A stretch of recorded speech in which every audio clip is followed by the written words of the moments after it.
हम सभी को निरंतर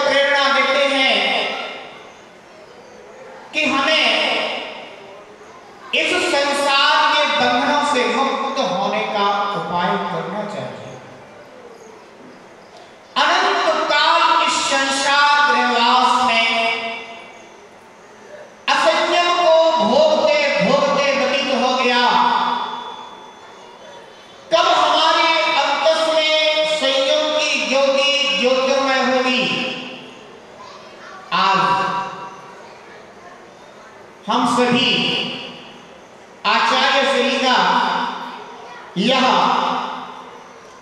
संयम दिवस मना रहे हैं, तो चिंतन का क्षण है, ये चिंतन का दिवस है कि उन्होंने दीक्षा अंगीकार करके 50 वर्षों की यात्रा कर ली। हमने आज तक क्या किया? हमने अपने जीवन में क्या खोजा? हमने अपने जीवन में क्या पाया? अगर हमें कोई साथी मिल गया तो हम उसके साथ भी ना चलता।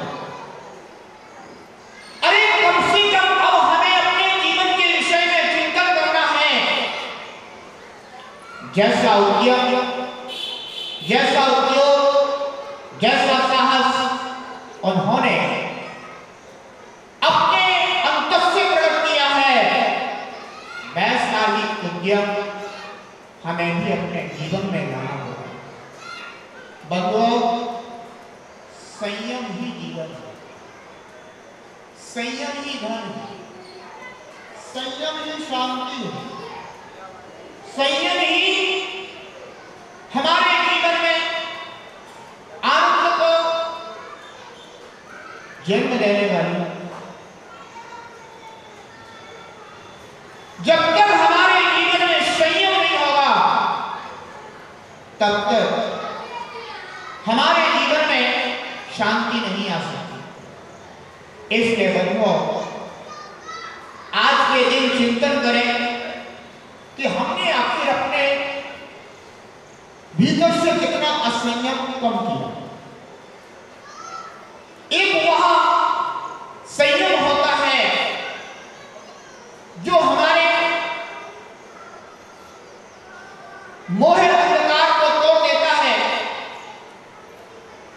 अरे ज्यादा ना सही तो कम से कम इतना ही चिंतन अपने जीवन में लाएं कि जो जैन ग्रंथों में संयम के विषय में उद्घोषित किया गया है, हम उससे थोड़ा सा भी परिचय करें। बंधुओं, जब देखते हैं कि हम सच्चे देव, सच्चे शास्त्र, सच्चे निर्ग्रंथ गुरु बीतरागी गुरुओं की वंदना करते हैं, उपासना करते हैं, आराधना करते हैं, मगर कभी कभी बहक जाते हैं। अवश्य वस्तुएं हम खाने पीने लग जाते हैं, कभी कोई शराब पीने लग जाता है, मदिरापान करने लग जाता है, तो कभी कोई तंबाकू, बीड़ी, सिगरेट, गुटखा, पाउच, ऐसे ऐसे अवश्य वस्तुओं का सेवन करता है जिनके माध्यम से हमारा शरीर भी रोगी होता है और मन का रोगी पहले ही हो गया। चेतना तो पहले ही असंयम से गिर गई, भोगों से गिर गई। बंधुओं, ऐसे दुष्म काल में, ऐसे पंचम काल में संयम को धारण करना कोई सामान्य बात नहीं है। आदमी का जीवन, व्यक्ति का जन्म भोगों से होता, लेकिन धन्य है वह चैतन्य आत्मा जो भोग से जन्म पाकर के भी अपने भीतर योग को जन्म देती है और योग को बदल करके कोई आचार्य विद्यासागर तो कोई आचार्य विराट सागर बन जाता है। लेकिन जब तक हमारे मन में योग की शक्ति का श्रद्धान नहीं होगा, तब तक हम लोग संयम दिवस तो आएंगे और चले जाएंगे, लेकिन हमारी झोली में क्या आया, हमें इस बात का चिंतन करने की आवश्यकता है। बंधुओं, मैं तो यही सोच रहा था, चिंतन कर रहा था, विचार कर रहा था कि आज आचार्य श्री विद्यासागर जी महाराज के संयम के 50 वर्ष पूरे हुए और हमारे कभी जन्म के भी पूरे 50 वर्ष नहीं हुए।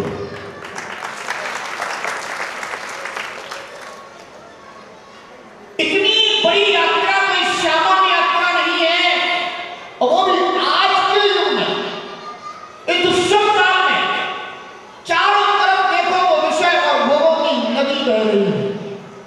जहां देखो वहां खाप और असंयम की आंधियां चल रही है। ऐसे समय में संयम की ज्योति को जला करके रखना ये उन्हीं का कार्य है जिन्होंने अपने भीतर भगवान महावीर को जन्म दे दिया।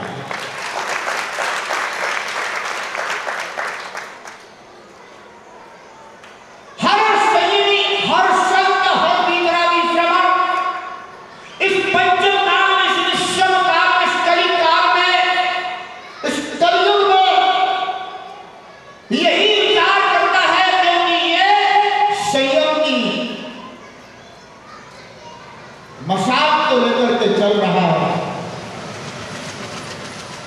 क्या चिंतन करता है कि बहती हुई नदी को पार कर रहा हूं मैं, बहती हुई नदी को पार कर रहा हूं मैं और तूफान के आगे रोज दिया भर रहा हूं मैं, तूफान के आगे रोज दिया भर रहा हूं मैं। निरंतर मुद्रा को धारण करके संयम को अपने जीवन में जन्म दे करके 28 मूल गुणों का व्रत पालन करके आगे बढ़ना बहुत बहुत कठिन बात है। वो भी आज के समय में जहां हर कोई विषय और भोगों में डूबने के लिए आतुर है, जहां हर कोई भोगों को भोगने के लिए निरंतर चिंतन कर रहा है, जहां देखो वहां भोगों की बाजार चल रही है। अरे एक समय ऐसा था कि धरा पर अध्यात्म का बोलबाला था, लेकिन आज विषय भोगों का बोलबाला है और फिर भी जहां विषय भोगों का बोलबाला हो वहां संयम का उत्सव और महोत्सव मिल रहा हो, बंधुए धरा की विशेषता है। यही इसकी आध्यात्मिकता है। हर कोई कहता है कि ये मार्ग बहुत कठिन है। कहते हैं लोग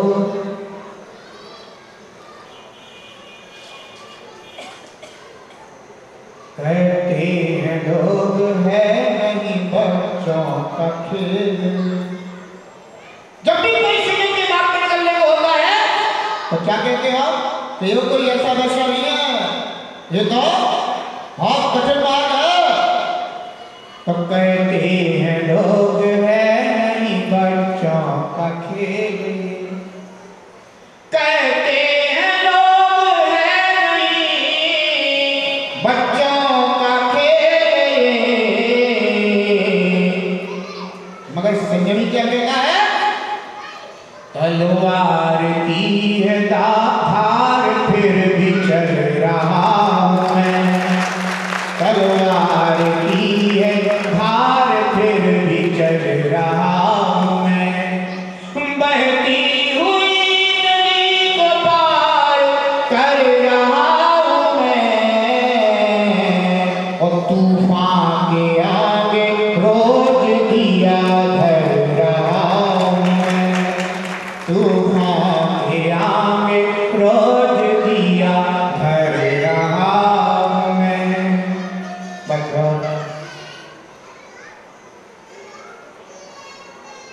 आज संयम दिवस है, स्वर्ण जयंती हम सभी ने आज के दिन यहाँ पर बड़े उत्सव महोत्सव के साथ मनाई है। मैं तो यही कहूँगा कि कम से कम जो बुराइयाँ हमारे जीवन, हमारे मन और हमारे परिवार को बिगाड़ती हों, तो ज़्यादा ना सही तो कम से कम उन बुराइयों का आज के दिन यही पर अपने मन में उन आचार्य प्रवर को स्मरण करके और त्याग करके चले जाना। तो मैं कहूँगा चलो तुमने कम से कम उनका सच्चा संयम वश बना लिया। खास कर मैं युवा पीढ़ी को कह रहा हूँ, क्योंकि इस बहकने वाले कौन है? युवा ऊर्जा अगर बहक जाए तो विध्वंस यहाँ देती है, और ऊर्जा अगर संभल जाए तो सृजनशीलता, सृजन को पैदा करती है। इसलिए अवश्य ही चिंतन करना और आज के दिन को अपने जीवन में स्मरणीय बनाना। बंधुओं, याद आता है क्षण जब मुझे वैराग्य हुआ और मैं आचार्य भगवान गुरुदेव श्री विराट सागर जी महाराज के पास दलितपुर में चातुर्मास कर रहा, और उस समय उन्होंने एक पुस्तक का सृजन किया था और हम तो बिल्कुल नए नए ब्रह्मचारी थे। उस समय आचार्य प्रवर विद्यासागर जी महाराज का चातुर्मास दीना बाहर में चल रहा था। तब मुझे दर्शन करने का अवसर मिला था। गुरुवर ने भेजा था आचार्य महाराज के पास कि जाओ यहाँ आचार्य श्री को देख करके आना, भेंट करके आना। और तब हम लोग वहाँ पहुँचे थे तो बहुत बिल्कुल नए नए ब्रह्मचारी थे, ज़्यादा कुछ समझ भी नहीं थी, लेकिन हाँ इतना जरूर है। तो गुरुदेव ने कहा था कि देखो, किसी भी निर्ग्रंथ महाराज के पास या निर्ग्रंथ आचार्य के पास जब भी अपन जाते हैं तो अपन को इस तरह से चर्या का पालन करना चाहिए। सबसे पहले जाओ तो गुरु जनों को वंदना करो, वंदना के बाद आचार्य वंदना आदि करने के बाद फिर अगर आपको वहाँ रुकना है तो उससे अनुमति जरूर लो। मैंने कहा ठीक है, ऐसे ही करूँगा। और मैं पहुँच गया था दीना बाहर और आचार्य महाराज विराजे थे। तो कक्ष में प्रवेश किया, उनकी वंदना की और आचार्य वंदना करने के बाद जैसे मूलाचार की विधि है कि अगर संघ में पहुंचो तो संघ नायक से अनुमति लेना अनिवार्य है कि हम आपके संघ में 1 दिन 2 दिन रुकना चाहते हैं।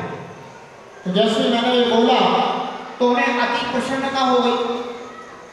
शायद उनको लगा होगा कि ये छोटे छोटे बच्चों जैसे बाल ब्रह्मचारी उनको थे, लेकिन मूलाचार की विधि के अनुसार हमसे कभी लेकर के संग में रुकने की बात कर रहे हैं। तो वो अत्यंत प्रसन्न हो गए और उन्होंने ब्रह्मचारी जी को बुलाया और कहा कि इन लोगों को लेकर हम लोग रुके। दूसरे दिन सुबह हुई और जंगल आदि की क्रिया के बाद हमने देखा था कि वही ऊपर छत पर ब्रह्मचारी लोग स्नान कर रहे थे।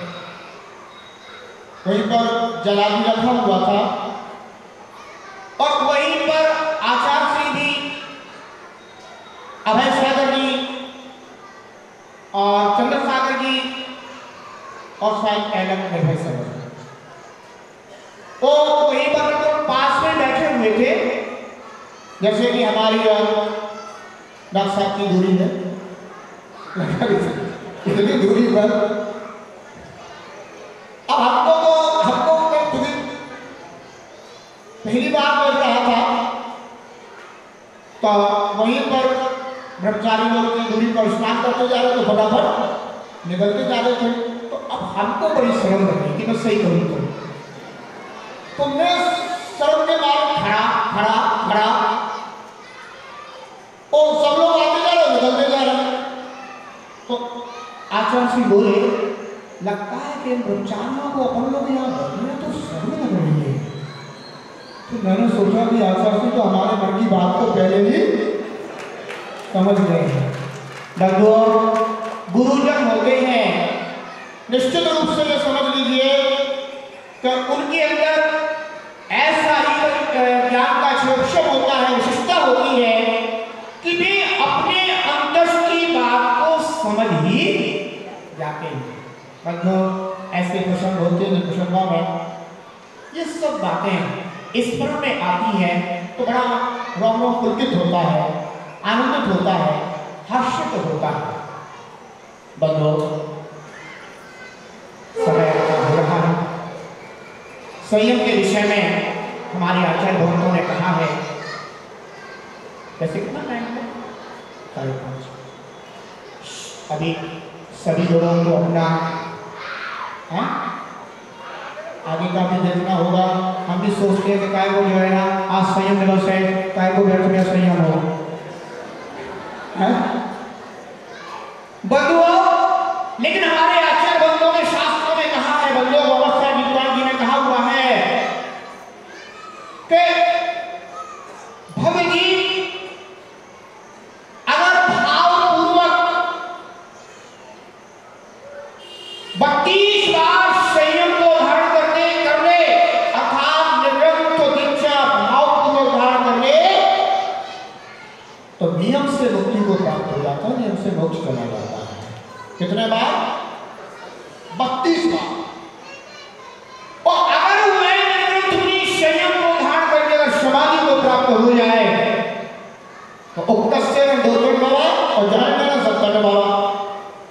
अगर जगन से जगन भी अंत समय में समाधि प्राप्त हो जाए, प्रभुपाद नंद का स्मरण करते हुए भी चला जाए, अपने पुण्य पुरुषों का स्मरण करते हुए चला जाए तो बंधु साकार भाव में नियम से निर्वाण प्राप्त हो जाता है। ऐसे संयम का इतना उत्कृष्ट महत्व है कि अगर कोई जीव समाधि को प्राप्त नहीं भी कर पाया लेकिन भाव पूर्वक 32 बार संयम धारण कर लिया तो नियम से वो कहा जाएगा मोक्ष जाएगा। ऐसे संयम को हम अपने जीवन में जरूर अनुभव करेंगे। और आज के दिन हम तो इतनी सी भावना कर सकते हैं, केवल इतनी सी भावना कर सकते हैं, हे शांतिनाथ भगवान, हे शांतिनाथ बाबा, हे शांतिनाथ प्रभु, धरा पर जितने भी संयम को धारण करने वाले निरंतर मुंडाल विचरण कर रहे हैं, सभी निरंतर मुंडालों का संयम दृढ़ता के साथ निर्बाध रीति से पालन होते हुए वे अपने संयम की सफलता को प्राप्त करें। दूसरी बात, हे भगवान, हे शांतिनाथ बाबा, हे शांतिनाथ स्वामी, आज हम सभी आचार्य श्री का यह स्वर्णिम संयम दिवस मना रहे हैं। कभी हमें उनका हीरक संयम दिवस भी मनाने चाहिए। इतनी सी भावना हम भगवान शांतिनाथ के चरणों में करते हैं और भावना करते हैं कि जो संयम के पदचिन्ह उन्होंने नजर किए हैं, ऐसे संयम के पदचिन्हों पर हम भी निरंतर आगे बढ़ते रहे, आगे बढ़ते रहे, आगे बढ़ते रहे। इसी भावना के साथ जय बोलिए खगराज श्री शांतिनाथ भगवान की, जय बोलिए आचार्य प्रभु विद्यासागर जी महाराज की। संयम का श्रद्धान जहाँ, संयम का सम्मान जहाँ, संयम का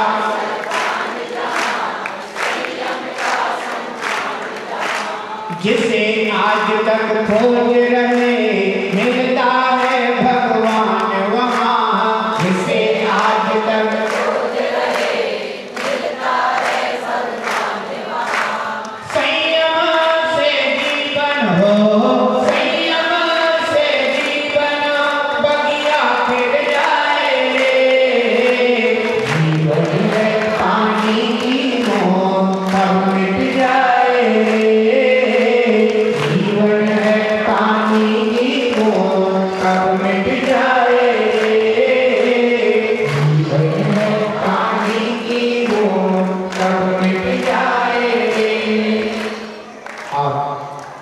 परागर में इतने दिन रुकने का अवसर है, जहां